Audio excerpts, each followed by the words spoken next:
You're listening to Spangled Banter with James and Payton, the social and political commentary podcast where we rant, you decide. And so, my fellow Americans, ask not what your country can do for you, ask what you can do for your country. Mr. Gorbachev, tear down this wall. There is nothing wrong with America that cannot be cured by what is right with America. We're going to win so much, you may even get tired of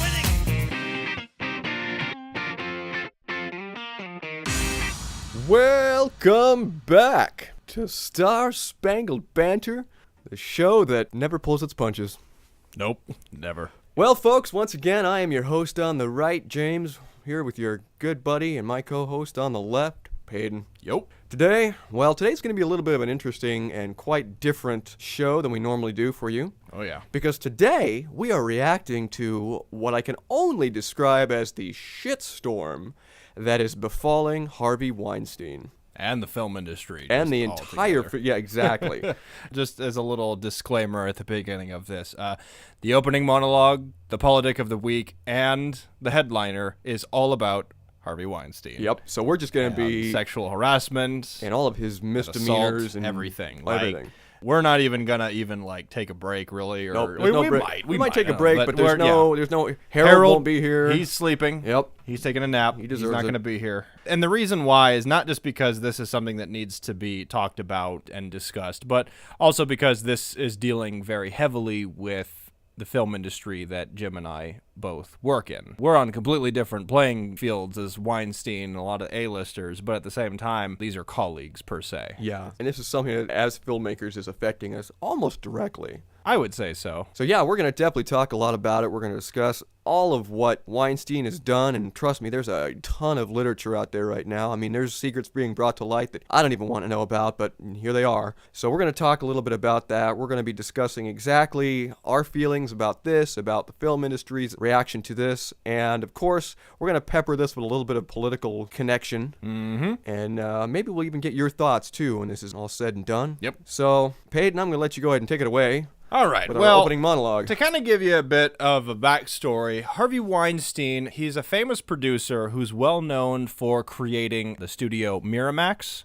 Yeah. And then following Miramax, he had his own company with his brother Robert Weinstein called the Weinstein Company. So he's essentially been the president of two different and highly successful film companies. When he first started off, he did random movies like Scandal, The Lemon Sisters, Hardware, stuff like that. But the thing that got Weinstein on the map as a producer and as a Hollywood figure of sorts was Reservoir Dogs. Yep. The famous very first Quentin Tarantino movie. And arguably one of the most memorable. Yeah, one of the best cult classic films of all time. I mean, again, I would arguably say it's in the top 5 best cult classics. I can't listen to Stuck in the Middle with You without thinking. Right? But he was the executive producer for Reservoir Dogs, and at the time, nobody knew who Tarantino was, because the story of Tarantino is that he had written a script called True Romance, and with help from a couple people that he had met, he had essentially sold the script for True Romance, and then they made that film later with Christian Slater. Who directed that? Was that Tony Scott that directed that? Yeah, I believe so. I think it was one of the Scott brothers. Yeah, it was Tony Scott that directed True Romance. Yeah, had Christian Slater, had Patricia Arquette. It was a decent film. I think it would have been better if Tarantino had directed it. But he took the money that he had made from selling True Romance and used that money to create Reservoir Dogs. And at the time, he had his main producer, Lawrence Bender, helping out with it, but they still needed a bit of a bump. And that's where Harvey Weinstein comes into play. Harvey Weinstein essentially became the EP, the executive producer of that, which essentially launched Quentin Tarantino's career. Subsequently, also launched his own career, because then he went on to he went on to produce True Romance, as well as Pulp Fiction.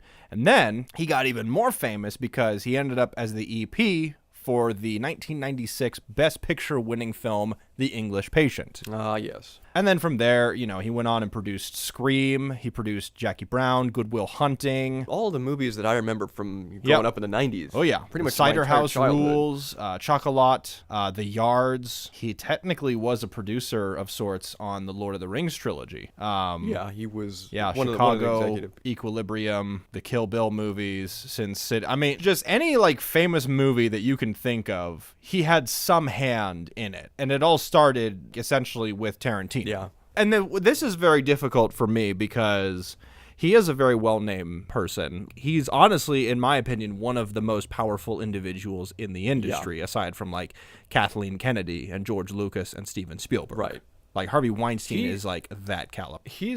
Whereas Spielberg is more of the creative powerhouse. Right. Weinstein, I've always looked at as the producing powerhouse. Like he's that typical producer that you imagine in Hollywood behind a big desk, chomping on a cigar, like calling all the shots, you know, putting his feet up on some peon. That's who I'm thinking of, is Harvey Weinstein. Yep. What's his net worth, by the way? Do you I know? would imagine it's in close to the billions, if I have to guess. Well, it's probably in the tens right now. Well, yeah, $10.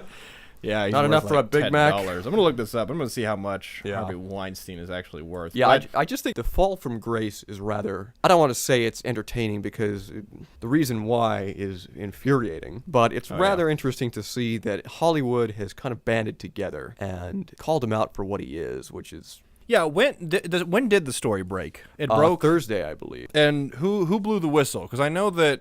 Well, I want to say Rose McGowan was one of the whistleblowers. There were actually two original whistleblowers. Rose McGowan was the first one, And there was then- a second one. I don't know if it was Ashley Judd or if it was a lesser-known colleague of Weinstein's. I feel I'm like not it sure. was Ashley I believe Judd. it was Judd.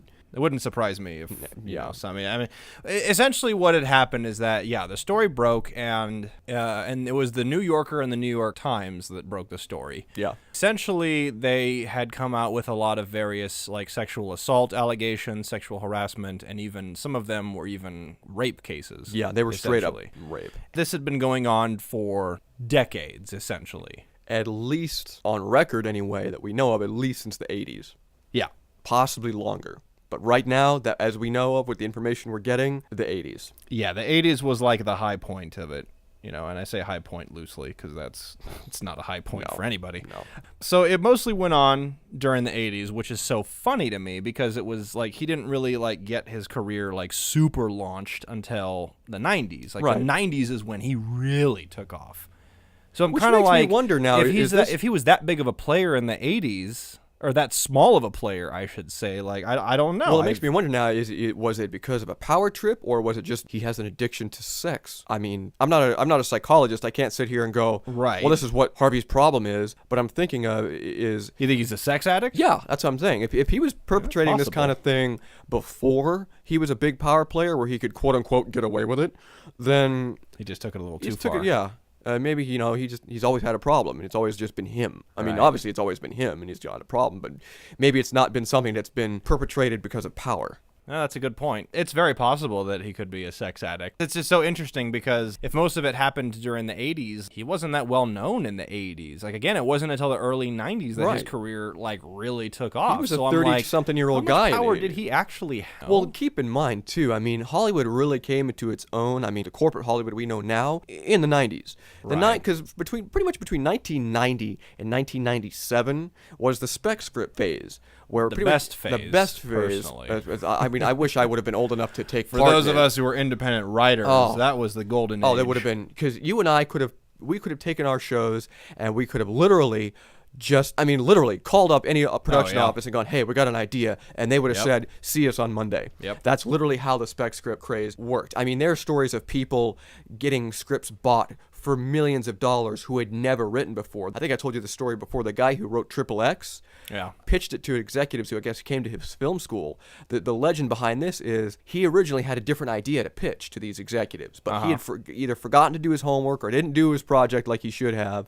And he's like, oh, shit, what do I do? So literally on the fly that day, he pitched the idea for Triple X just off the cuff to these executives because he had nothing else up his sleeve, and they bought it for nearly $1 million. Are right you there. serious? That's He the just story. made Just it made up? it up. Right the there on the story spot. is he made it up right on the spot, You're literally 5 shitting minutes me. before the meeting, and they bought it right there. That's the story. I don't know if it's 100% true, but the sources I've heard in the business tell me that's what happened. I am disgusted and yet, like, Jealous. damn it, I wish I could. Right? I'm jealous. I'm jealous. like, I'll be honest. I'm like, shit. why the hell could I not have had that happen? Where I just pitch an idea to somebody and they're like, here's a check for $1 million, kid. You're golden. Like, so That's anyway. the thing, too, is that most scripts, even nowadays, most scripts don't sell for less than 6 figures. Yeah. On average, 50 to 70,000 is about how much you'll sell a script for. For a spec? For a spec. 50 Wow, to that's 70. lower than I thought. Well, that's the low ball. That's the lowest you'll ever. That's the low the ball? lowest you'll ever So sell on a script. average, it's in the 6 figures. Yeah, on average. All right, well. If you're lucky, you'll pull, 7-figure deal. In which case, Right. count yourself blessed, my friend. But in any case, my point is, Yeah, but then they shelf the project. for like years. and decades. And Anyway, we're getting ahead of. but the point is, going on a tangent. Hollywood is really came about in the 90s the way it is. So Harvey essentially kind of shaped. He shaped what we know as Hollywood to be right now. He and guys like Shane Black and Bruckheimer. Bruckheimer was a big one. Michael Bay, those kind of guys. Yeah. They really shaped the 90s, and they really shaped Hollywood what it is now. Yeah. The powerhouse that it is today. Yeah, that makes a lot of sense. Which is why it's even more of a crushing blow to, I guess, the industry that this is happening, because Harvey was really sort of one of the architects of the business as it is today. Right. So imagine one of the architects revealing that, oh, yeah, I've had a problem, and I've been preying on all these women for decades. Yeah. And this is definitely going to send a shockwave across the industry, which it already has, and will probably continue to do, I would imagine, for It at least will. another I mean, and decade. we're already seeing a ripple effect of various other people within the industry being called out on moments that they have been a predator of sorts. I mean, Right. you saw the video of Ben Affleck groping that one interviewer, that one European interviewer. I'm like, oh shit. Yeah, Like, that was like what that was the like fuck? that was blatant too. I mean, it's just not. I mean, it's like so obvious. Like, didn't try to hide it. And again, maybe power goes into that. Maybe it has something to do with prestige. I don't know. I think a lot of it is a power trip, because think about it. With Ben Affleck, he got his start with Kevin Smith. Kevin Smith is the reason why Ben Affleck has a career, but he was still just sort of like a no-name in like the mid-90s and going into it really the late wasn't 90s. until Good Will Hunting. It wasn't that until Good Will Hunting, really which took he off. co-wrote with Matt Damon, Right. and then it took off. So he went literally from 0 to 100 in a matter of minutes. Literally 24 hours. Literally Yeah. a day. Yeah, and I So- think honestly, instead of that I think that he won, like literally he won an Oscar for Good Will Hunting. Like he went from being a fucking nobody living in Boston Yep. to an Oscar-winning Oscar-winning writer. And then it Talk just about it went to living the his head. dream. It went to his head. Yeah. It went to his head, and I really feel like that, like kind of that. I think that definitely played a hand in it.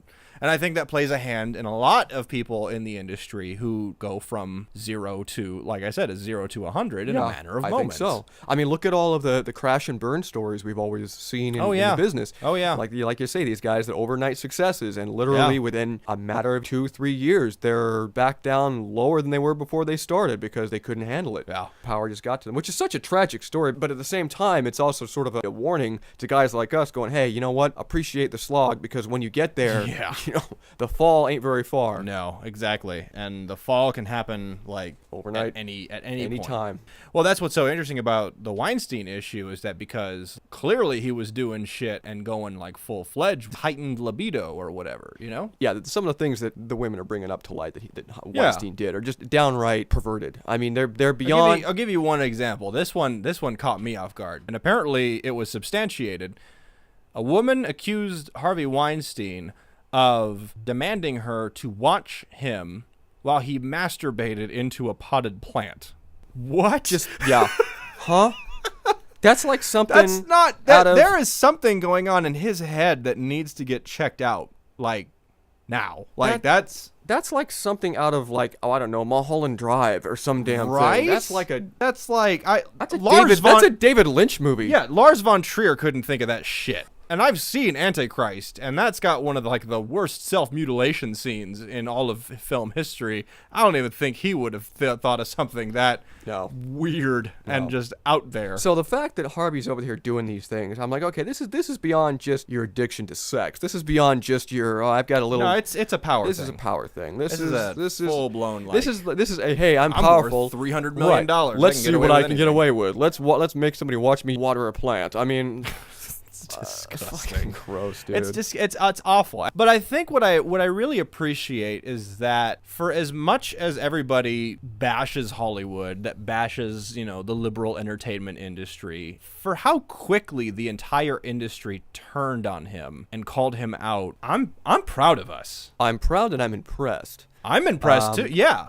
Because for a fact, if this story broke like 20, 30 years ago, Never would have heard it. You never would have heard of First it. off, we never would have heard of it because A, there's social media didn't exist. Exactly. And B, we only had 3 news outlets.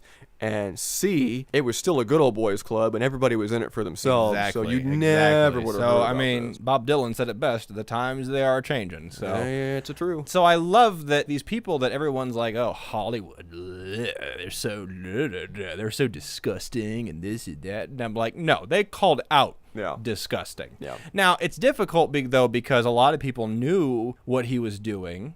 A lot of people kept their stories, but I think this is a good segue into a topic of discussion, which I would also like to continue on next week, because I'm going to try to get my friend Colby onto the podcast. She was going to come today, but she had to run errands. And I thought that this sort of topic dealing with sexual harassment and various things like that would be really good to have a woman's Well, plus I perspective on. guarantee you, as of next week, this will still be developing. Oh, yeah, there's still going to be a whole lot. So I think we're going to try to have my friend Colby Ring on the podcast next week. And I think she's got some incredibly intelligent and very Insightful. insightful knowledge and experience. In fact, one of these experiences, she actually gave me permission to talk about her sexual assault story on this podcast today. So we will probably be talking about that just because I think it's a good idea to talk about when it comes to sexual assault and sexual harassment. Why is it that so many individuals stay quiet? Why are people so afraid to come forward with these stories, Well, I was thinking about this morning in preparation for this podcast, and of course, just because it's a topic of discussion on the airwaves today. I mean, it's even as bad as it's even as bad like as bad and as simple as like people getting catcalled on the streets. Like it begins with that personal, like in a weird, way. In the case of Harvey Weinstein, I can understand why no one said anything or why they kept quiet for as long as they did, because it's Harvey Weinstein. Right. According to a lot of the insider stories that we're now getting, a lot of actresses did not want to say anything because they wanted to work. Yeah. That was their job. That was their future. That was their livelihood. Because imagine it. Here you are, an upstart actress. This is your first gig. This is your first time in the business. You're starry-eyed. You wanted to do this your whole life. Yeah. You finally got your chance. But if you don't watch this guy, feed his petunias, then, you're not going to work the next day. You're going to be crushed. You'll have no business in show business ever again, as far as you're concerned. Maybe you're not. Maybe that's just the threats he's giving you. Maybe he's just telling you, hey, if you tell anyone, you'll never work in this town again, blah, blah, blah, blah. You don't know any better. You're green. You don't know. Yeah. So you stay quiet. And you stay quiet for so long because there's no outlet to tell anybody. There's no social media. Not only is there no social media, but you're not aware of how many other people that this has happened to. Think about it. Without social media, A, we wouldn't know that this kind of thing happens in mass as it does. And B, we also wouldn't know other people's stories. Yeah. And it's a way for other people to communicate with each other going, yeah, this happened to me too. And well, what about you? Yeah, well, let me tell you about my story. And because of that, you now feel empowered because you've got numbers behind you. You now have enough people behind you to face this ogre. That's the thing too, is that like if it was like 1 or 2 cases, it one or might two not have cases, gone anywhere, which is still depressing. It might not have gone anywhere. Well, and 2, I think as a society, we always kind of look at 1 or 2 cases out of the corner of our eye and go, is this really a case? It's an isolated incident. Is it an isolated incident, or is this even actually true? Is it just some woman looking to get money, to get paid, whatever? Exactly. And a lot of time, well, not a lot of times, but there are sometimes moments that it is that case. But the I mean, fact that there's over what? How many? There's at least 30 women that have come forward so far. So obviously, at least 30. And here's the thing. For those of you that are out there, like, well, who are the 30 women? Well, let me kind of give you just a bit of a list of individuals, famous individuals that have come forward. Yeah, these aren't the PA working in the mailroom of the Weinstein If Co. you're anybody who watches movies, you know who these individuals are going to be. So these are a few that have come forward and have talked about their stories regarding Harvey Weinstein and any sort of harassment or assault in any way, shape, or form. We're talking people like Angelina Jolie, like Gwyneth Paltrow, like Rose McGowan, like Ashley Judd, like Rosanna Arquette, like Heather Graham, like Kate Beckinsale, like Cara Delevingne or Claire Forlani. I mean, these are, and that's just like that's like two handfuls. That's like not even half the list. Yeah, it's not even half. It's not even a third of the list. These are well-known actresses and people within the industry. And there's even more. There's a lot of women that work behind the scenes that have come forward with their own stories. So again, it's not an incident where Right. it's somebody, some unknown. This is an ongoing issue that's been happening with big names, big players. And even more actors and actresses are coming forward saying, we knew about this, but we're afraid to say anything. Exactly. Jessica Chastain, Amy Adams, Seth MacFarlane, Seth Rogen. There were all these They all knew people about it. that knew about how disgusting it is. I mean, Seth Rogen, like Jim was talking to me earlier, Seth Rogen had made a statement where he was like, this is one of the reasons why ever since I started working in this industry, I never wanted to work with that guy. He's 'cause like, I knew. he's like, I refuse to work with him. He's an evil, he's an awful, evil guy. disgusting. Yeah. I mean, and so many people have been coming. Like J.J. Abrams came out and said he was a monster. Yep. Judd Apatow came out and said he was a creep. Yep. Like everybody is completely. Everybody's finally. I Yeah. think it's kind of liberating for everybody because now they finally get to say what they've always wanted to say. what they've known exactly for years about Harvey Weinstein. Yeah. So again, I think that's why you're hearing so much. That's why the floodgates are opened up now, and that's why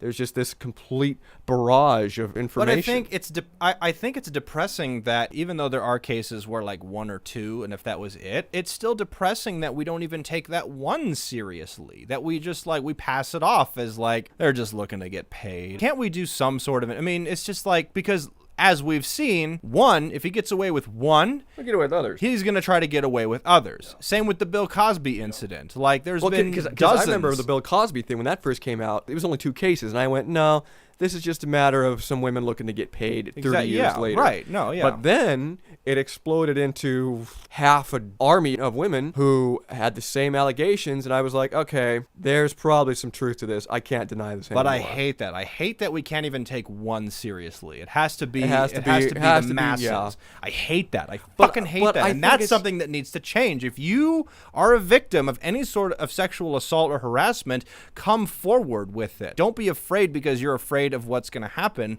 But we want to encourage them to come forward. No one's going going to kill you for coming forward. But I also think, but on the flip side of that, if someone comes to you and says, hey, this is potentially an incident that needs to be discussed and I need to talk about it, take them seriously. Yeah. Don't just pass it off as, Don't brush it off. you just were asking for it. You were whether it's this.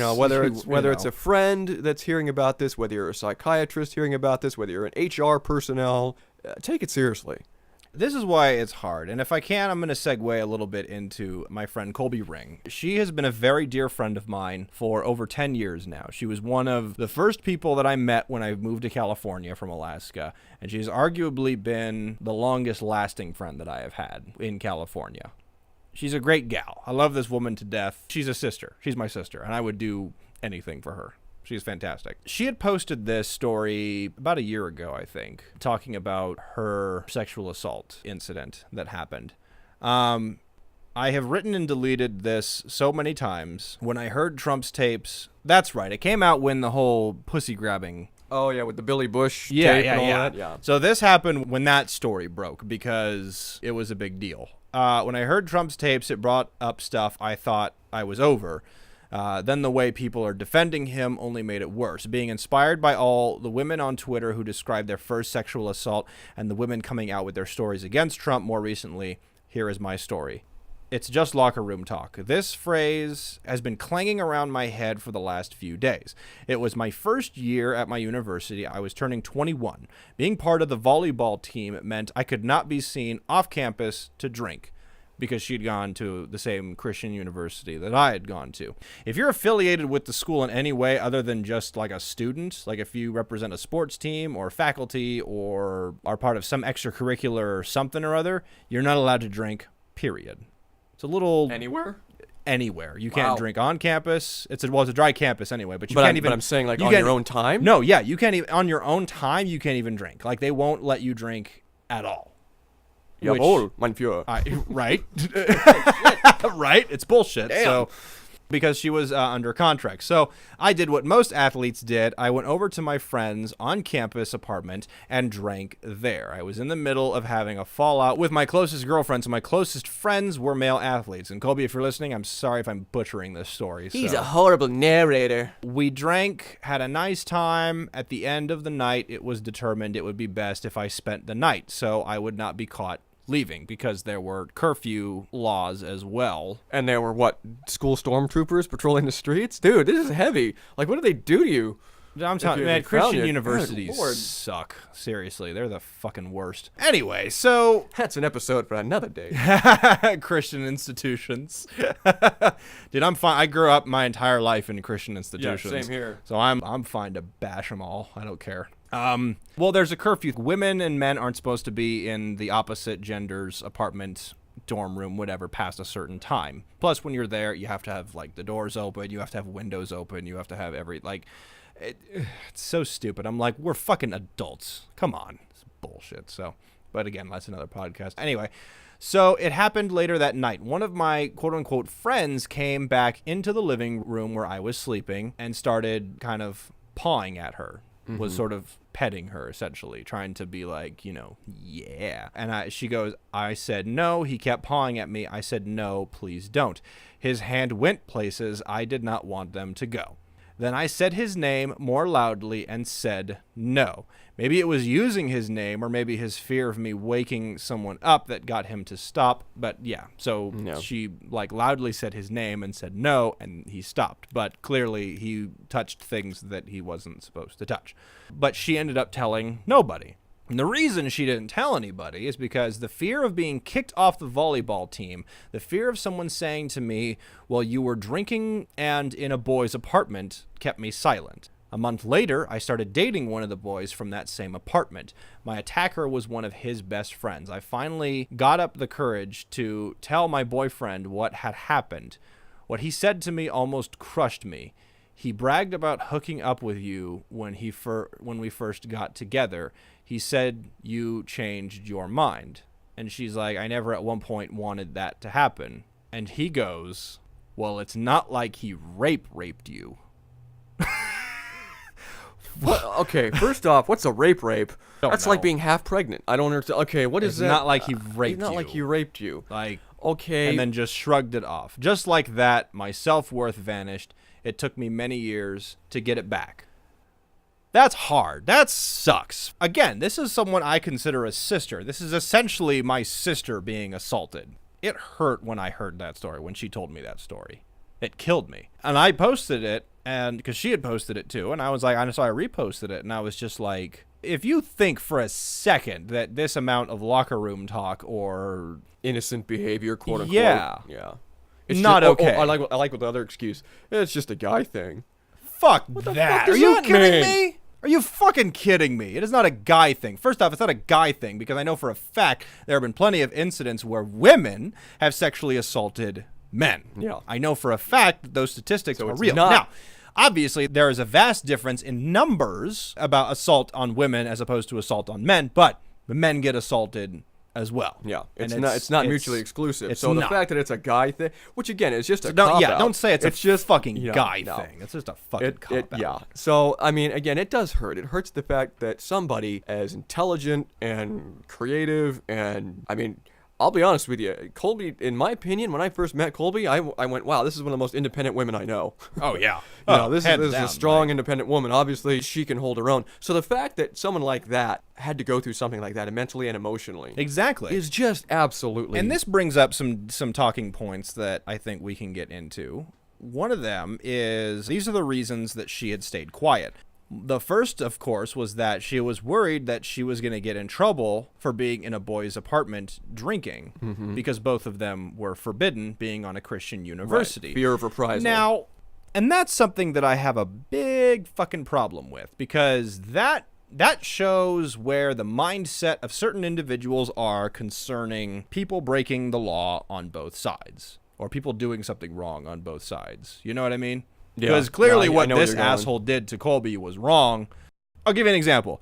Recently, there was that video that surfaced about these two girls that went to, sadly, the Christian university that I went to. They went up to these two individuals at a basketball game who were kneeling during the national anthem, and they threw sodas in their faces.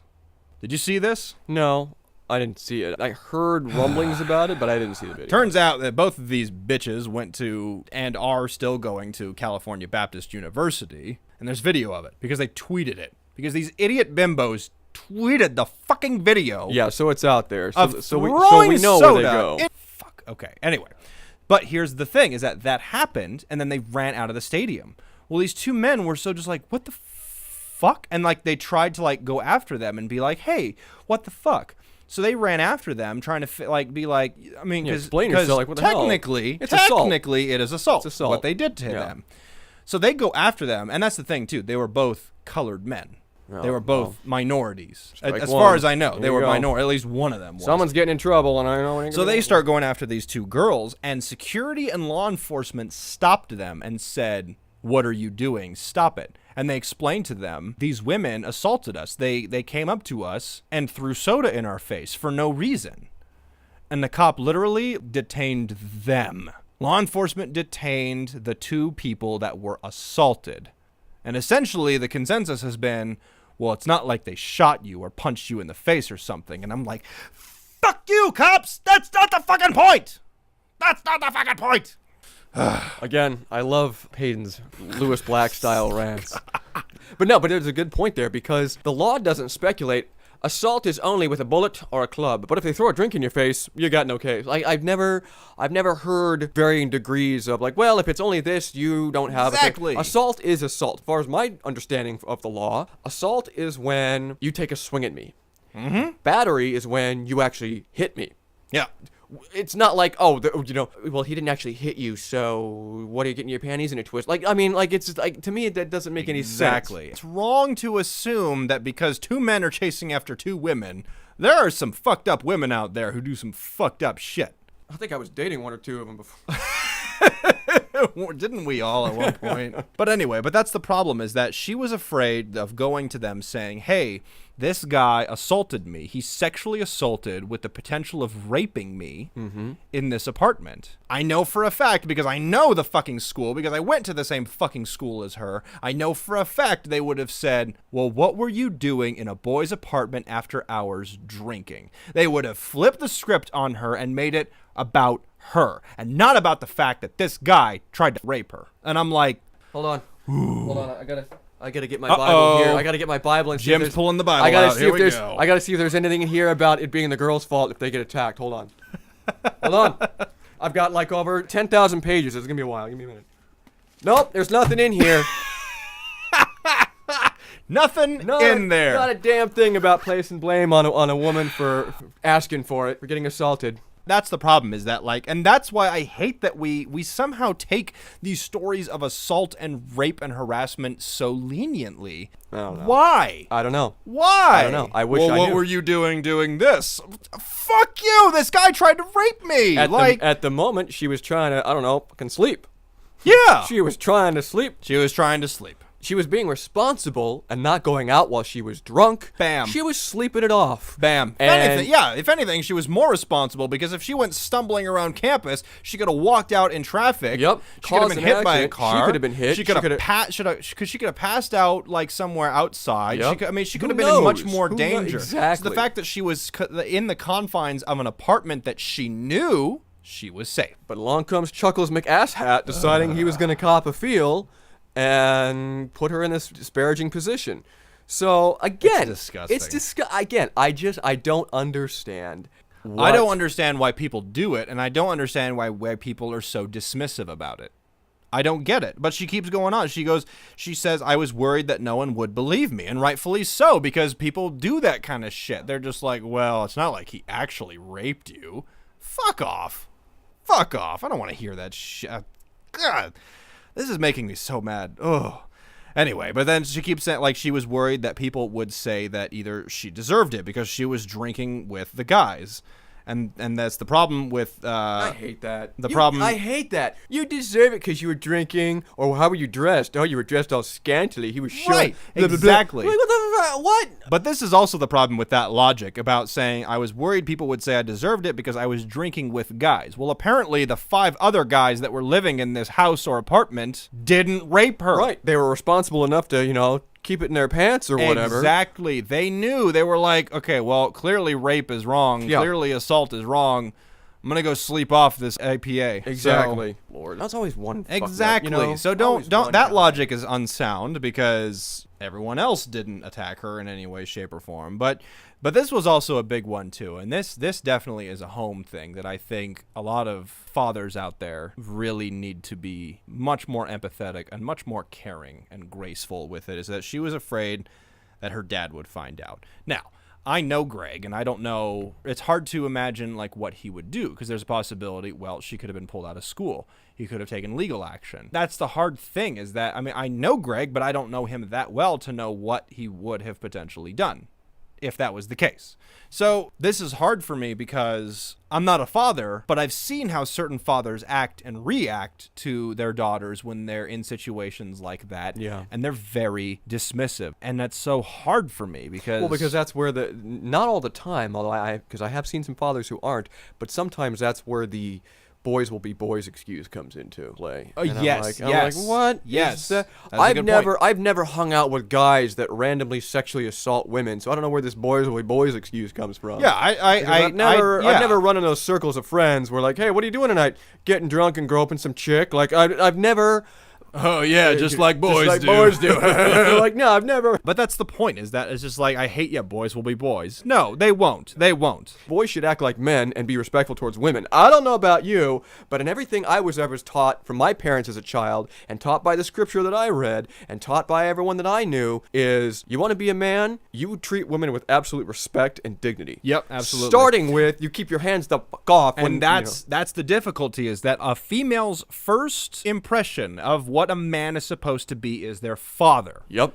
And it's disgusting when shit like this happens to young women and girls, and then they go to their dads, and their dads brush it off as nothing. Because then in their minds, they're going, oh, well, yeah, clearly men are like this. This is a man thing. This is a penis thing. And that's not the case. And that's why more fathers need to step up. Because I'm going to tell you right now, if my 16-year-old daughter comes to me, I don't care if she was drinking at someone's house. I don't care if she was doing drugs somewhere. I don't care if she was partying with friends. If she was sexually assaulted or raped or anything like that, and she comes to me tearfully saying, I know I screwed up, or I know that I did this, but this is what happened to me, I will hold my daughter. I will say, it's okay. I love you. I'm here for you. And then I'm going to go, as a liberal, buy a goddamn gun and bring down some fucking fury on the asshole that took advantage of my flesh and blood. Yep. I ain't going to put up with this shit. I fucking hate that fathers refuse to step up and do something about it. I've told my wife, I said this both for her and for our eventual daughter if we ever have one. I said, babe, if I ever hear that you or our daughter was ever assaulted by anybody, I'm making it my life's mission to hunt this fucker down. Oh, I will. And I will go to jail. I'm telling you right now, I said I'm being 100% serious. I'm telling you now, if I hear it, I'm going to jail. I'll give you an because example. I will kill him. Yeah, I'll give you an example of how devoted I will be to children. Okay, I have a little puppy. His name is Moose. He is about 1.5 years old. He's such a crazy pup. Oh, he's great. He's a crazy guy. He's wild. Yeah. But my wife has pointed this out to me. She's like, I think you're going to be a great dad because of how devoted you are to our dog. And I was like, what? And I thought about it, and I'm like, nah, she's right. Because this dog gets on my last fucking nerves sometimes, though. You've wanted to give that dog up for adoption like twice. Right? Every time I'm just like, this dog is I can't take it. I can't take it anymore. This dog, I don't know what and it's like, I run him, I do everything that I can. And he's actually pretty well trained. He's a smart dog, but sometimes he's just got a little too much pep. But there was a time when a cat took a swing at my dog. And I've known this cat. This is the thing. I've known this cat as long as I've known Colby because it's Colby's cat. This cat took a swing at my dog for no reason. My dog was literally just sitting there being a puppy. And this cat, like, shuffled up to my little puppy, took a swing with her giant-ass claw at his face. And I ran up and I kicked that fucking cat in the face. I swear to God I did. Colby, if you're listening, that's why your cat walks to the side like this. Colby, your cat needs to die. This cat's like 17 years old, too. It's like geriatric city with this fucking feline. Please kill me, somebody. Right, I'll put it out of its misery. I swear to God I will.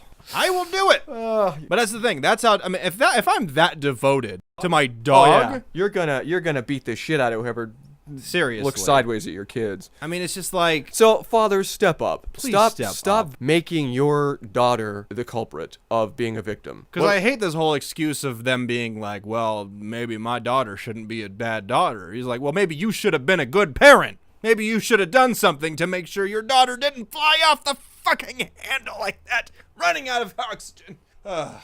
This rant brought to you by. It's just stupid. It is. No, it's dumb. It's dumb. It's really dumb.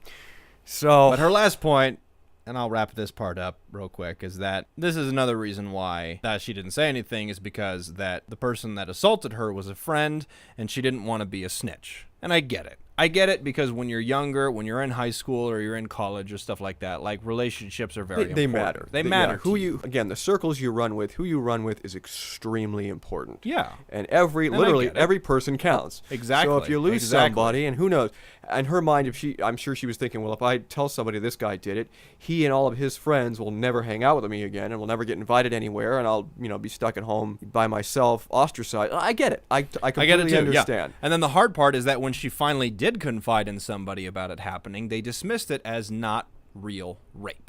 Not only did she confide with somebody, but she confided in her boyfriend. Yeah, who of all the people, one fucking the one person. guy who should have been like, "Where is he? I'm gonna grab my baseball bat." Yeah, I'm gonna, literally. I for sure, and I can guarantee you this: there have been plenty of times, mostly with Leah, my wife Leah, is that I have been very good friends with certain individuals for many, many years. And I have been like, I will defend this person, I will stand by this person, such and such, da da da da da.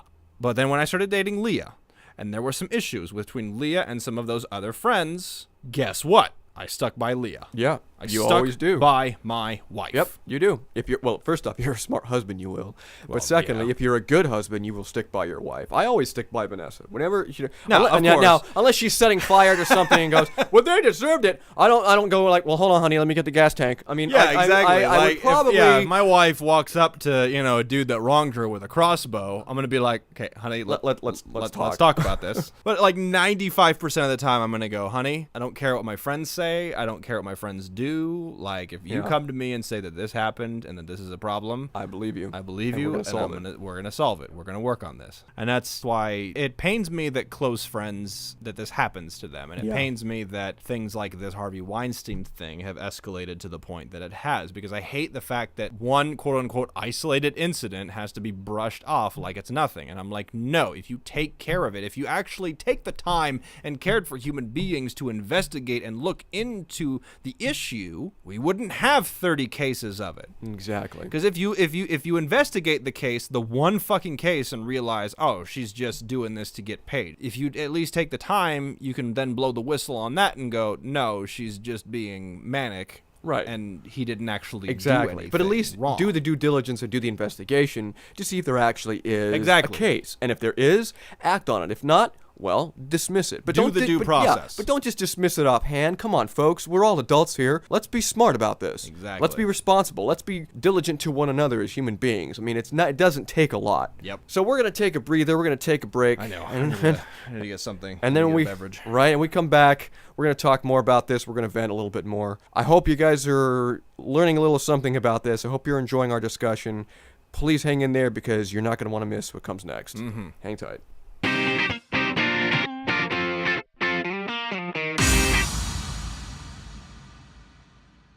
Welcome back to your favorite podcast, the Spangled Banter, with James and Peyton. Hell yeah. Handing it off to your good buddy Peyton for your entertainment, enjoyment, and enlightenment. Here we go. All right. We've talked about the Weinstein issue, and we have talked about how many women have come out, the different stories, the different allegations. And the good thing is that we have taken this seriously. Hollywood has taken this incident very seriously, and because of that, he has been fired from his own company. He was the president. He was part of the board of directors. Yep.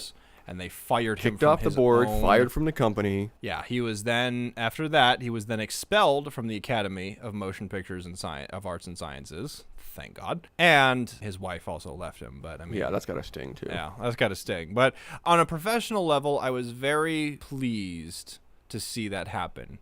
And especially because I know that a lot of times Hollywood sort of likes to, brush things under the rug. Yeah, they kind of... Especially because liberals are they try to be as PC as possible and try to not They don't stir like the to pot. rock the boat too And much. they Let's don't. put it that way. But obviously, and this is what I love, is that clearly when it comes to sexual assault and harassment and rape cases like this. I'm pleased to see that both sides of the aisle can get behind it and go, no, fuck you, this is wrong, and we're not putting up with it anymore. Yeah. From both men and women. And I very much appreciate everything that the reaction and the steps that were taken by Hollywood to send a clear signal to producers and everybody within the industry and just in the world in general. This will no longer be tolerated. Not anymore. And that's good to hear. Of all of the changes made in Hollywood, that is one of the major ones that I can actually get behind. This is a step in the right direction. Is a step in the right for direction. us, for our colleagues, for our industry, just everything. So I applaud Hollywood for actually manning up. Thank you very much, Hollywood. Now, with that, I would like to segue into the political factor of this whole situation, because logically, somebody had brought up a situation comparing Harvey Weinstein to Donald Trump. Now, I know for a fact that there are certain speculations about Donald Trump and his sexual assault history, whether they're substantiated or not. I mean, for anything, the pussy grabber tape that came out was... I mean, I'm sorry, but it's just like, when you make a comment, it's like we talked about last episode, when we were like, people say something, and then they go back, well, I said it, but that doesn't reflect how I actually feel or what I actually believe. No, because you said it. So, now... whether or not that's the same case with Donald Trump, you kind of have to think there's probably some dark recess of his mind that thinks that that is okay. I don't know what goes through Donald Trump's head. Nobody does. You don't know what goes. Nobody does. Knows. Nobody knows. I would imagine. I mean, again, I can't speak for him. Why he would say that? Maybe he was just saying it because he felt like he had to, because he was, it was part of the conversation. I don't know. I'm not going to get into it because it doesn't really affect it now. Exactly. But the point being, it was said, and it does kind of speak to somebody's character a little bit. Some eyebrows going, is there more to this guy's history than we think? Even as a conservative myself, when I watched that tape, I went, oh, God. I mean, there was just a facepalm moment where I'm like, okay, well, obviously, A, it was either a really dumb thing to say if you were just trying to be a conversationalist, or B, maybe there's something there. I don't know. I don't know the recesses of Trump's mind. I don't think anybody does. I know that there's been some independent campaigns going now to look into the sexual history of Donald Trump. That was launched because of the Harvey Weinstein story. I think a lot of it was launched before the Harvey Weinstein story because he was Well, Donald Trump. Like, right, oh, well, but let's just get him impeached. I Hey, think it's- let's see who he stuck his dick in. That'll solve it. That'll get him out of office because that's in the constitutional, preamble of impeachment. You don't even know, like, you're just. Sorry, no, that was kind of funny. It's a stupid, like, they were going after him they're just trying to find something, and of course the sexual thing was one of the things they were looking at. Well, but it has exploded after the Weinstein thing, Right, Because now it's everyone's in- like, okay, it's in mainstream. Let's Yes. take a look at it. So I get. And that. honestly, I'm okay with it because these are serious issues and they need to be discussed. if you want to look at Trump's history, go for it. But if you're going to look at that, let's look at everybody in politics. Let's look at Bill Clinton. Let's look at, they did look at Bill Clinton. Well, let's look even further because I guarantee you there's more things that went on that we even know about. Let's look at all the other politicians. The struggle, that have ever, that's the biggest struggle is that they did look at Bill Clinton. They realized, what he did was wrong, and they impeached him. But then they were like, well, you've only got like a year or two left. You can finish up. It's fine, So it's just like, so we knew, they fucking knew, and they just plus you had all of rushed it off. You had a lot of his cronies sitting in the majority of Congress at the time. So That like, was well, on- we that- don't right. want him to That go. was only 20 years ago, Right. though. So it's just like, So- all right, well, this is a systemic problem that we really need to figure out how we gotta figure out to what. rectify it. But because of that, of course, there's been a lot of backlash from a lot of right-wingers, a lot of conservatives that are calling Hollywood being, saying that their reaction to the Weinstein incident proves that all of Hollywood are disgusting, amoral hypocrites. Okay. First of all, no. Because there are a lot of disgusting amoral hypocrites on the conservative side as well that conservatives refuse to fucking talk about just as much. It's on both sides. So I hate that That's politics for you. That's just everything. But somebody had made a comment about that saying, that this and that and da-da-da. And a friend of mine said, well, no, this means that Hollywood is changing. This is a good thing. Because why? He got fired. Yeah. And it wasn't that they literally took the time to investigate. He was Yeah. fired No, it in wasn't a like day. They sat there in a committee for another 5 months and decided maybe they should spray paint his parking space clean. Exactly. No, this was a day. He And was the- gone. and- His own brother was the one of the ones on the board who made the decision Yep. to dismiss him from his company. Yep. So you Uh-huh. can't tell me that Hollywood is being completely dismissed. Because Yeah, look, we were shocked by that. Yeah. How streamlined they took that. exactly. Now, look, do I think that there are hypocrites in Hollywood? Absolutely, I do. I think there's hypocrites everywhere you look. Whether it's Hollywood, whether it's Washington, D.C., whether it's Des Moines, Iowa, it doesn't really matter. There's hypocrites everywhere. Look, I think that looking past or trying to gloss over the fact that Hollywood is actually taking steps to correct this Exactly. is kind of, I don't know, it's doing a disservice to Hollywood. Yep. It's taking away from the importance of the fact that, hey, look, they're taking steps to make sure that guys like this don't thrive Yep. any longer. And that's good because, like we said earlier in the podcast, back in the day when it was a good old boys club in Hollywood, you had people getting away with this kind of thing. The old studio system in the 30s and 40s had people especially hired to make sure that these kind of stories stayed out of the newspapers. Exactly. So Not only that, but things like this have changed since the era of the casting couch. And thank God that went out the window, because, that was... Could you imagine? And No, I can. But I mean, and think about it. It gets kind of personal for you because your wife is an aspiring actress. Can you imagine the casting couch? You can buy that gun early, my friend, because you're gonna be yeah, seriously. you're gonna be busting some caps. This is why we're gonna go the route of Tim Burton and Helena Bonham Carter. Where There you go. She doesn't do movies that are not mine. I'm kidding. And this is where Leah turns to you when she's listening to the podcast and goes, "Oh, really?"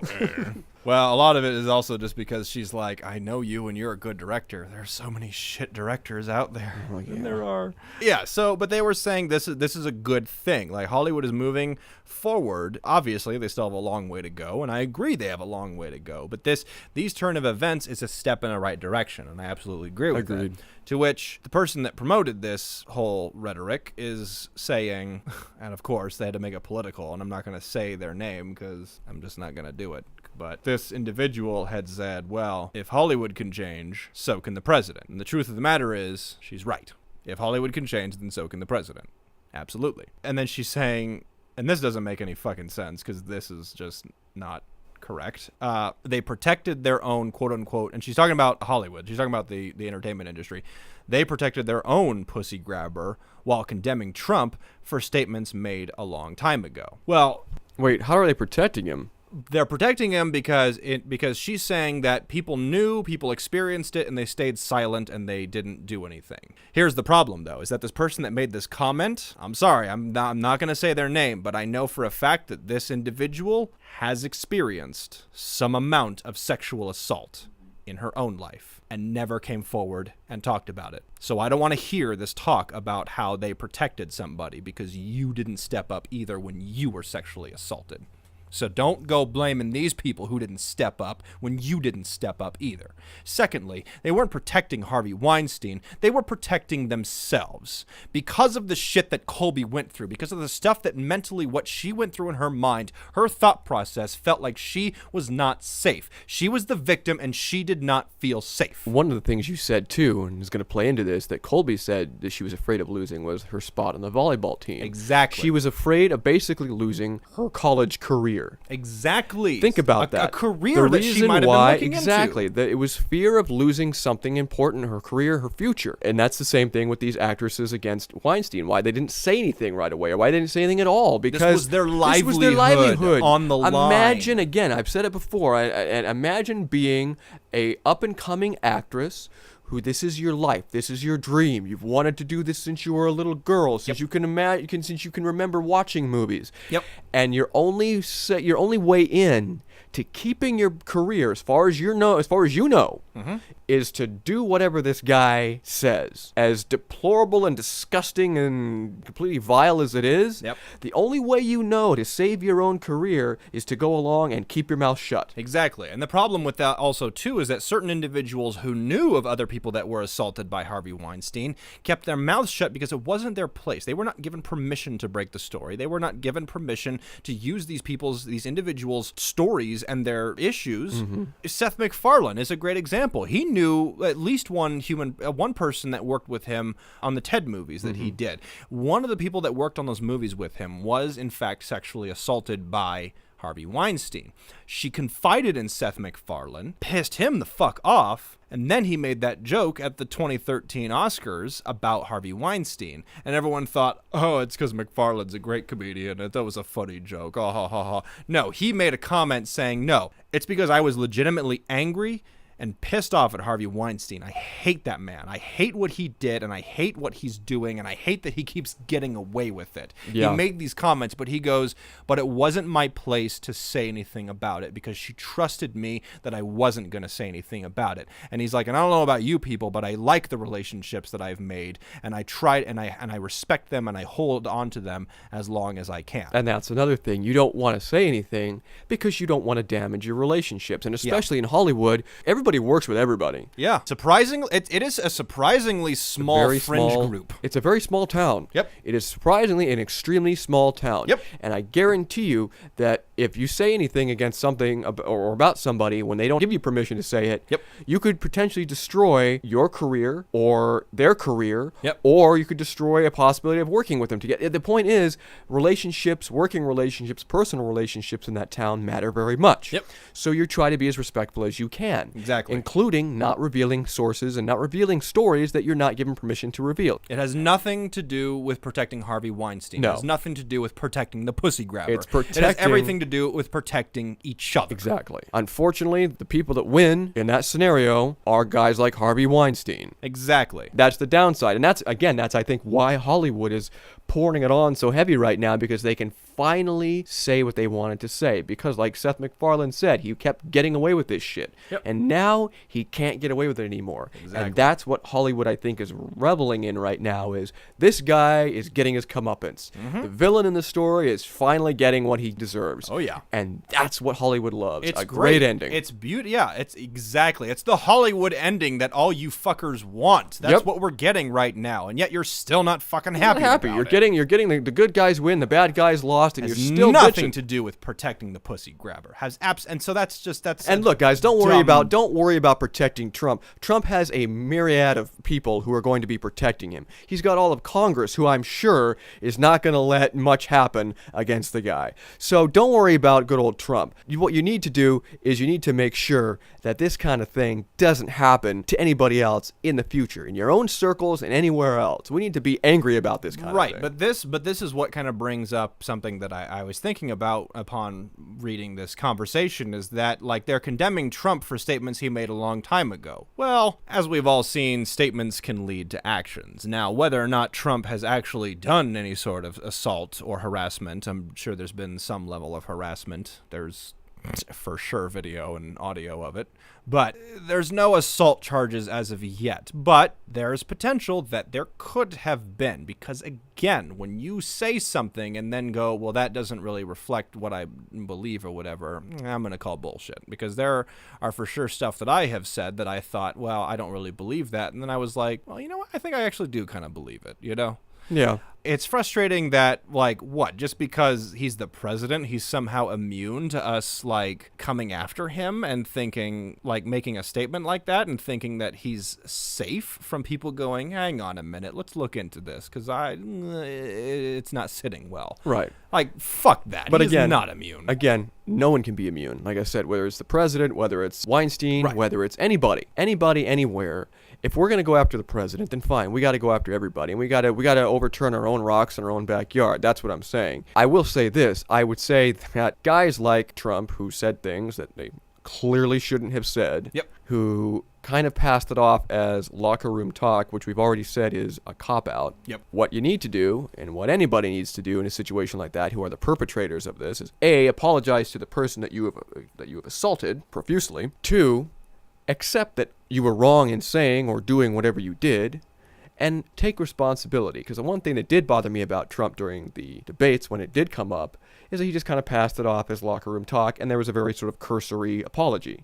Yeah. Well, At best. it's like, take a little more responsibility. What I said was wrong. Yeah, and he's not taking responsibility. And again, look, I can't speculate whether or not these things against Trump are really true or not. I'm not talking about the video. I'm talking about all these, possible speculative assaults. I don't know if they're even true. I'm not going to speculate on this show or anywhere else. I'm just not, because I'm not going to say anything until things come to light. But I will say, when things do come to light, they need to be addressed. Kind of like what they did with the Harvey Weinstein thing. Yeah. Now, I'm not talking about impeachment because, well, constitutionally... Oh, no. I will talk about impeachment. Constitutionally, dicking around is not an impeachment, infringible impeachment. But hang on a second.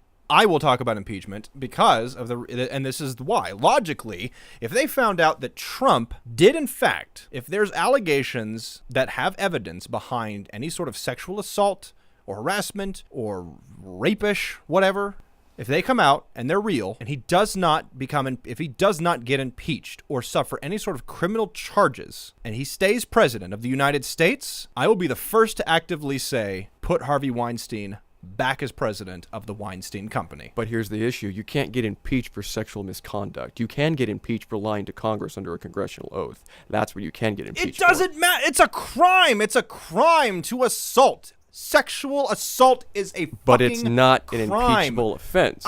That's the issue. I'm just saying, again, as devil's advocate, it's not a impeachable offense. If he lies about it to Congress, or if he does something to where now one of the impeachable offenses is covered, yeah, sure, we can go after him and light his ass on fire. That's a whole other story. But as it lays right now, it's wrong. It's not enough. Wrong. It's not enough. No, it's wrong. I'm sorry. It's wrong. I know. This is bullshit. I can't stand this. This is why we need to have a conversation about this. This is It's why wrong. It's wrong. Fucking This is wrong. why we need to change this type of issue. We need to make sure that we're not silent on this anymore. We need to make sure that we're not quiet, that we're not afraid. Speak up about it. If you know somebody that's undergoing this problem and they give you permission to talk about it, damn it, talk about it. This is why I think it should be an impeachable offense, and why we really need to look at the fine print of all of this, is because technically the President of the United States, that is his job. That is his job title. That was Weinstein's job title, was president of the Weinstein Company. That is his job. That is his bread and butter. Right. Okay? When Trump gave up ties to his company, that meant that that's no longer his job. Running the Trump brand name is no longer his job. He became the president of the United States, which Right. is now his job. Right. So why is it that the job that Harvey's doing, he got fired from because of these things, but the same does not apply to Trump if they're true, and he won't lose his job? Well, because someone can argue you're talking about stuff that speculatively. No, I'm saying if there are stories that break that he did sexually assault people. Because that would have happened before he was president. I don't care. Well, that doesn't matter. I don't, you don't care. These The things matter- happened the matter of the before. truth. No, but these things happened before Harvey became president of the Weinstein Company. They happened during it too. Yeah, but president of a company and president of the United States is almost an apples and oranges affair. That's No, the issue. Don't bring up the apples and oranges I'm thing, bringing it because up this because person that's brought the up the issue. apples and oranges thing, and it's a bullshit excuse. It's a Well, bullshit their apples and argument. oranges are bullshit, but I'm telling you, my apples and oranges, president of the company and president of the United States, it's frustratingly two different things. I disagree. And you're free to disagree, but I'm telling you that's what it is. Just because that's what it is doesn't mean that we have to let that happen. And We we- need to change how it is. And then. then we should look into it. But what I'm We saying is, as of this point in our government, in our system, be it what it is, you can't impeach somebody for something that happened before they took an office. Okay, then as a conservative then, and I'm not saying anything about it being Trump, or it could be whoever. It could be Woodrow Wilson could go back from the dead Ew. and become the next president. Okay. Okay, as a Kind conservative of suck then. too, but okay. Where was I going with this? I don't even fucking remember. You were saying as a conservative, and then before I'm Wilson. sweating. I'm so just It's good. Keep going. okay. As a conservative, be it Trump or whoever else, if in fact sexual assault allegations and rape charges came against Donald Trump while he is still active president, do you think then there needs to be not only an investigation on whether or not these allegations are true, but do you think there needs to be a reformatting of the whatever you called it when it comes the preamble of impeachment or whatever the fuck you called it? Impeachable offenses. There's Whatever. a list of presidential impeachable offenses. Well, I think they need to, get some more stock paper and make a few more clauses because it's wrong. Right. It's wrong. Is that what you're? but So if you're that's asking, what I'm asking. So you're is asking if, while president, he sexually assaulted somebody, whether in the Oval Office, in the East Room, in the Lincoln bedroom, doesn't matter. No, I'm saying before. Before? Yes. Well, again, we come back to circular logic. He's before. Doesn't matter. Well, Doesn't yeah, it matter. does, because if you did it before president, you can't impeach him for something that didn't happen. So when he you're was telling president. me, then bear with me here. If you're telling me then that by that logic, if he killed somebody, if he committed murder, they wouldn't impeach him? Well, I'm sure they probably would, but here's the they would have not impeach him. They would at least arrest his ass, and Pence would take over. Because here's the problem, and this is where the problem with the country lies. And the list goes back to people brushing off. Well, he didn't actually. In the eyes of many. This is pissing you off too. I Yes, can it tell. is. In the eyes of many, not myself, but in the eyes of many, sexual assault is not the same as murder, and is not treated as such. Wrong. And it is wrong, and it's infuriatingly. Well, at least we've come to some agreeance. Is that Well, no, we definitely have an agreement. Most of our podcast was total agreement. It was only when you decided to impeach Trump for something he did before he was president that we had the issue. But yes, do I think that maybe they need to add something to the list? Sure. Go for it. I will be the first Add to I will be a the handful of first stuff. to create a petition to add that to the fucking for it. list. Go for it. I'd say, yeah, add some more stuff to that list. I think you should be upstanding as a president. Yeah. And I think, if anything, you should be heavily scrutinized as a president. Mm-hmm. Whether you're Democrat, Republican, Independent, otherwise, I don't care. You're the one that chose to try to become leader of the free world. Right. Like, If you're, you're gonna be going leader to of the come free under world, fire. you're going to be under the microscope all the time. Of everybody. So, I think, yes, things should be added to the impeachable offenses that, could, in fact, call into question your moral and ethical standing as a leader of the free world. Mm-hmm. And I think that if you do them while you're the leader of the free world, Yep. you absolutely should be taken to task for those offenses. Yep. And if you lie about them, like certain people do, Well, but that's the thing. I would also argue that there were certain instances, like concerning Hillary and some of the shit that she pulled over the course of her life. bitch should have been in prison a long ass time ago. But that's a whole other topic. But that's We're the getting way off thing, topic is that now. I would say the same goes for Hillary and everything that she fucked up. Like, and then if she came into presidency and then they brought this to light and these were criminal charges, technically they happened before she was president. well, there's- I would say they would need to impeach that bitch too. Well, there's the issue there, too, because the problem is, by that logic, by the own logic I just stated, it would get hard. Now, it would actually not get so hard because she was actually Secretary of State, so she was a public official, whereas Trump was private. So, Right. you could technically get into that gray area of, she still can get in trouble because she was a government official. Right. That's the difference. Yeah.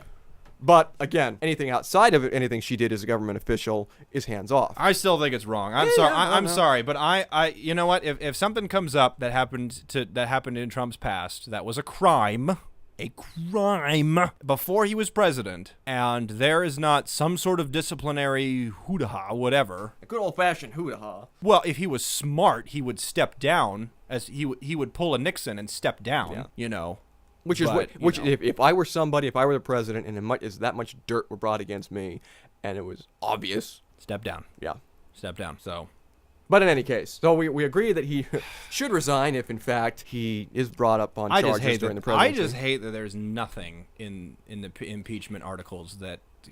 Like about sexual assault and that kind of thing? Well, yeah. I mean, you could say probably it's under some umbrella clause of unbecoming conduct or whatever the hell the wordage is. I'd have to look it up. My point Yeah, but is, you know that there's some lawyer team out there. oh, they're that would standing go, by well, already going, well, clause 8 on some paragraph. Technically, Yeah. like. So my point is that's why they need to specify on the list of offenses. They need to specify because, unfortunately, the majority of this country is stupid.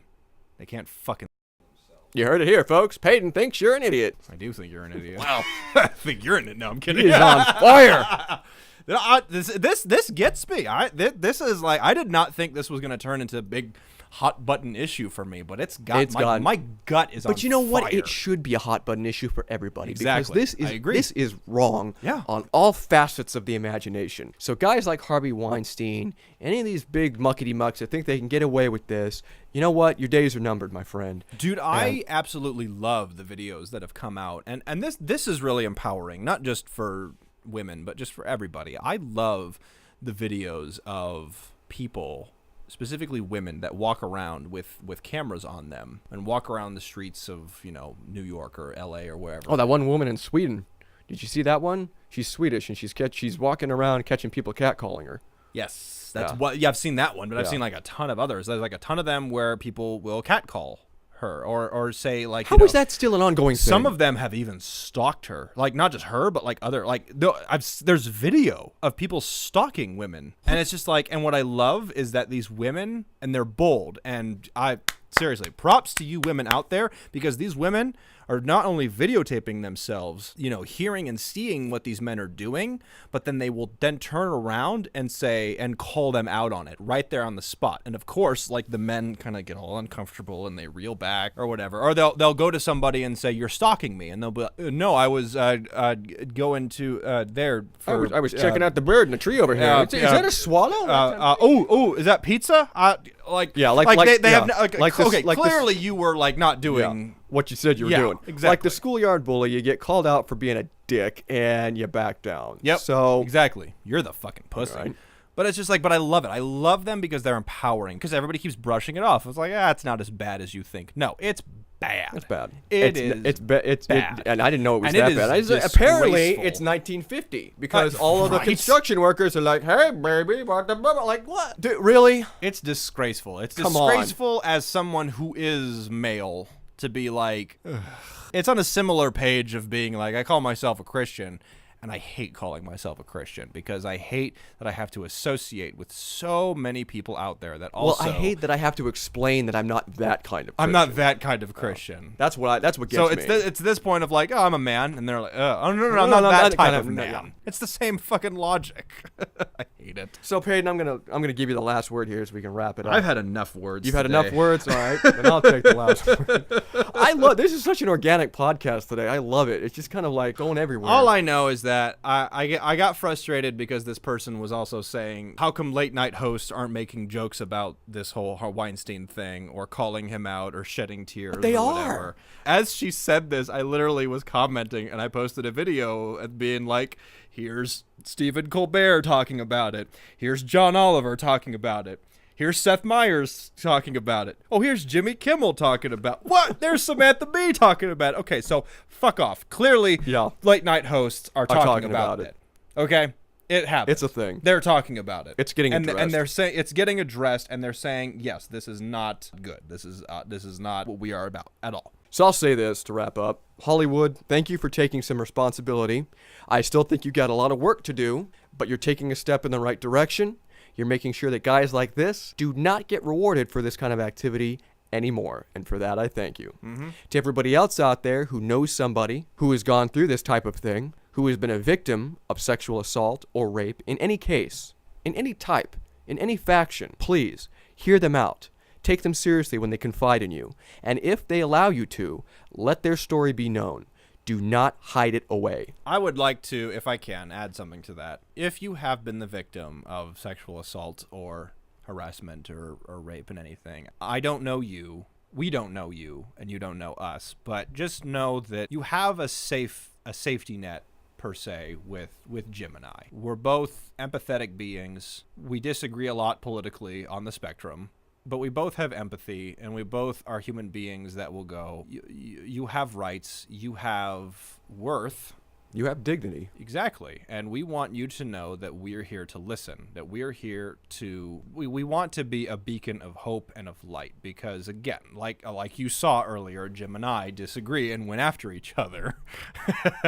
But we were able to still come around and go, that's okay, because Jim, I still respect him. He still has dignity. He's still a human being, and vice versa. Yep. And We still agree, we're still best of friends. Yep. We still agree that we have dignity, we're human beings, we deserve respect, and we deserve the treatment that all humanity deserves. Yep. Including yourself. So that's why we are an outlet for you. we want you to feel safe. Yep. Talking to us. If not anyone else, know that we are willing to listen to you. That's true. We want always to listen. Always. The Facebook page, the YouTube page, Private messages. messages, the door is always open. Yeah. So we're going to leave you with that. There is a way out. Yep. There is always a way out. And to those of you who are perpetrators of this, again, like I said, your days are numbered, and I do yourself a favor and apologize now because I would say, if I can, because now I'm stepping over your final word. it's all right. Our final word always becomes our final words. It really does. Some of you have seen a trend happening on Facebook right now where a lot of women are typing the words "me too," and it's essentially a way of them saying, "I have been the victim of some level of harassment, assault, rape, whatever." Obviously, they're not going into great detail about it, but it hurts. It's sad to see it, but I've always been, at the same time, I'm like, wow, this is very encouraging. Like, to see the magnitude of how large this really is and how serious we need to take it. But I'm also like, you know what? You people that are doing that are posting that, I commend you on how brave you are. It's been mostly women, but now they've been like, well, what about men too? And a lot of men now have come out and saying, and I think everyone's like, if you're a woman that's been this, then in my head, I would be like, I challenge you. I would say if you are a person that has come under fire, that has dealt with this sort of, sexual assault in any way, shape, or form, like, don't be afraid to come up and say, me too. Type in me too. And then I had a guy, this was even like crazier. I knew a guy on my Facebook page who said, what did he say? Didn't you write, I have? I have. Thank you. He wrote, I have, signifying that he has been, like you said, Jim, a perpetrator. He has been one that has committed some level of harassment or assault in some way, shape, or form. Ooh, that got me. For him to step up and take responsibility and go, Had the balls to do it. I think the rest of them should have the balls too. Yeah. They should step up and admit and go, you know what? I'll say it right now. It's hard for me to say whether or not I have committed some sort of assault or harassment in any way. I'm not one who has catcalled people. Let's just get that out of the way. I don't like walk around the street going, Hey, baby. Hey, baby, did you Looking good, did you fall from this heaven? Because you made my dick hard. I don't think that's how that one goes. No, see, that's how much I don't know how to catcall. See? You mess it up the first time around. And still get maced. Exactly. So I haven't been one that's gone to that, but I will say this. I have definitely been one who has been manipulated by women, and I would also say that there's been at least 2 individuals that I can think of that I have definitely manipulated in a sexual way. Now, I didn't rape them. Right. It was consensual. Right. But you kind of pulled the strings a little bit. I was very manipulative in some things and in wanting to fool around and wanting to have a little bit of fun. Right.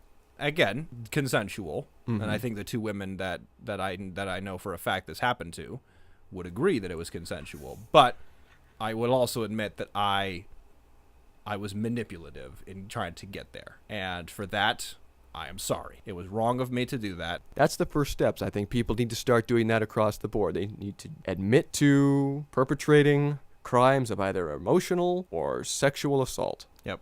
And I think we start doing that, we can start forgiving one another. That's where the real change happens. Yep. As for Harvey, well, Harvey, we're going to leave you with this. Just know, sir, that you are the lesser of 2 Weinsteins. I love working in the title. Oh, so that's what it's called. That's what it's called. So Is as that always, gonna be our title? That's the title. The lesser Lesser of of 2 two Weinsteins. God, we have such just the levels of artistic nuances. We surprise ourselves, I gotta tell you.